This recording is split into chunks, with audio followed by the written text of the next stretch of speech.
With all your transfers going forward, you're going to have to think about the fixtures and what's coming up, because there's an international break soon and fixtures are turning for a number of teams. So it's really important that you make the right transfers rather than bringing in players with bad fixtures. So now, looking at the fixtures, you can see that the teams with the best fixtures going forward are West Ham, Crystal Palace, Arsenal, Burnley, Man United, Newcastle and Brighton. Fixtures turn quite quickly in the Premier League. For teams like Aston Villa, they had great fixtures. And now, you know what? They don't. They've got the worst fixtures in the league. If you're looking at the next six fixtures, Villa have Spurs away, Man City, Arsenal and Brentford. So this is the real question about what you're going to do with their assets. With other teams here, Chelsea, Man City, Brentford, Luton, there's going to be a lot of high ownership players in those teams. Think players like Cole Palmer. He's got Man City next and Newcastle away. Brighton, Man United, these aren't good fixtures. He probably won't score many points. I wouldn't worry too much about not owning him. Even at his small price, I don't really see them doing too well. If you watch the game against Spurs, Chelsea were matched by 9 men for a lot of the game. They looked like they were going to go 2-2 at the end of the game.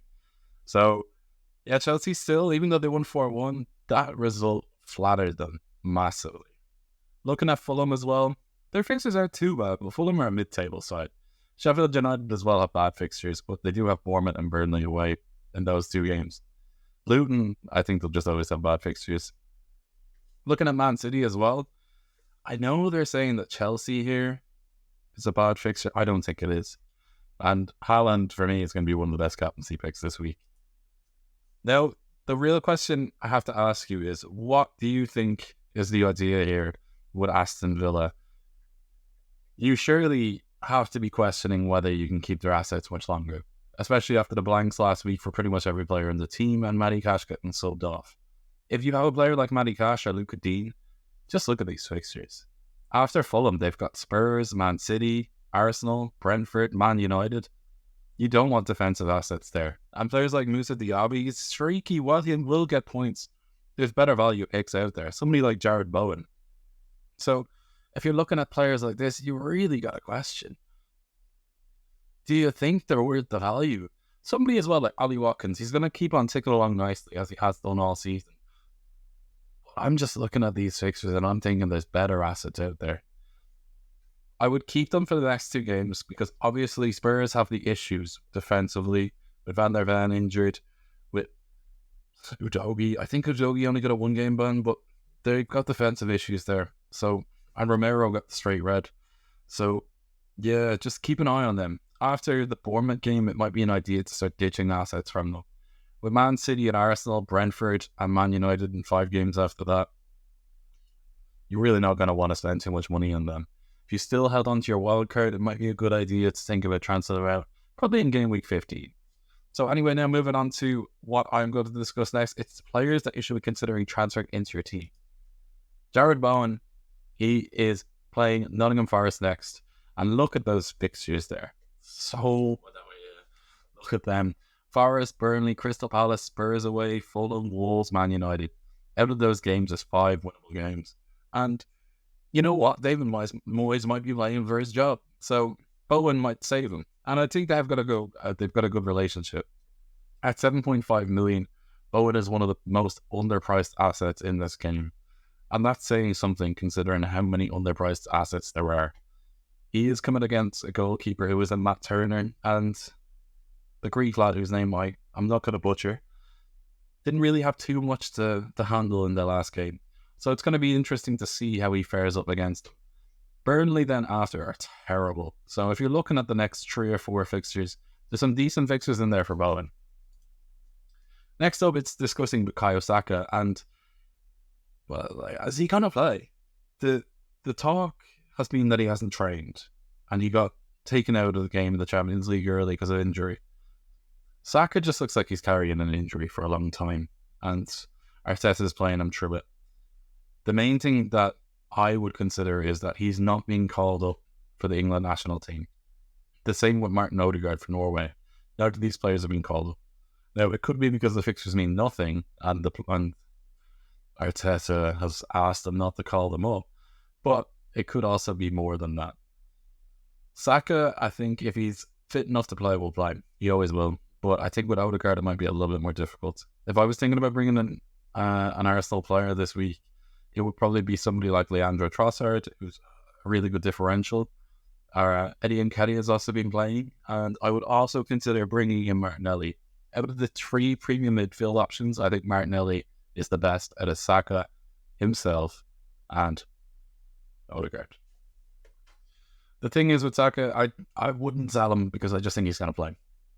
I would have been tempted to captain him as well if he was fit. So, yeah, I just think his upside's too high. Next up is a bit of a contentious one. It's Bruno Fernandez. Fernandez is playing against Luton next. Man United are terrible. Terrible. But Bruno Fernandez is still ticking along nicely. He's getting a few points here and there, and at 8.3 million, he's still quite cheap. I think Luton are the kind of game that, you know, he'll probably do well in. The thing is with Luton, a lot of the play comes in their right wing back, or the left wing back, so Anthony could be playing there. I'm not sure he will because he seems to be dropped. Or it could be Marcus Rashford playing there. All I know is that they give up lots of space. And while they're really good against Liverpool, I do think Man United should really be beating them at home. Like, they really should. And then after that, they've got Brentford, Newcastle, Chelsea, Bournemouth. Those are not bad games. I think Man United, if they're going to start getting points, it has to be in this run of fixtures. So, Fernandez is, I think, one of the best players to have this week in your team. Or Rashford, but don't know what's going on with Rashford. And now these two lads have stayed in the suggested transfers in this week, Guay and Anderson. It's just unfortunate that I recommended both of them last week, and it was Dimitri Mitchell who, got the points, which is great. But yeah, Guay and Anderson, both still good picks. Look at the fixtures there. They've got Everton, Luton, West Ham, Bournemouth in the next 4. These are players you want in. Let's be real. As I said, Anderson offers more of an upside. I think he's a better offensive threat. He won't get the yellow cards, even though both of them got yellow cards last week. And Guahy's more likely to get a yellow card. I think Anderson's passing dynamics, the way he kicks the ball long into the channels, he's more likely to get an assist for some strange reason. As well as that, he's more likely to get bonus points because he won't get the yellow card. So if he keep a clean sheet, he'll probably get a bonus point. Unless he gets a yellow card. Next, I'm going to ask you to subscribe. It takes a minute for you, while it takes me many minutes to create these videos. So if you click subscribe, click like, leave a comment down below, I'd really appreciate it. Now we're talking about captaincy, and my differential pick for captaincy this week is Bruno Fernandez. As I said, Luton away from home are a different beast than what they are at home. I think Luton will struggle against Man United at home, and United need a result, especially after that Champions League loss against Copenhagen. And this has to be a reaction. There's going to be so much pressure, and either Fernandez is going to score 2 or he's going to get sent off or get a yellow card and then banned from the next game. So that's why it's a risky pick.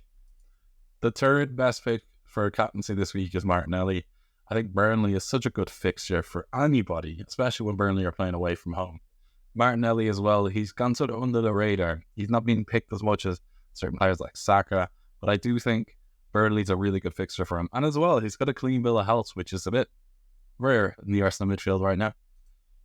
After that, it's Erling Haaland. Chelsea away used to be a tough fixture, but Chelsea are terrible. I think Haaland will create opportunities for himself, and I could see this being embarrassing.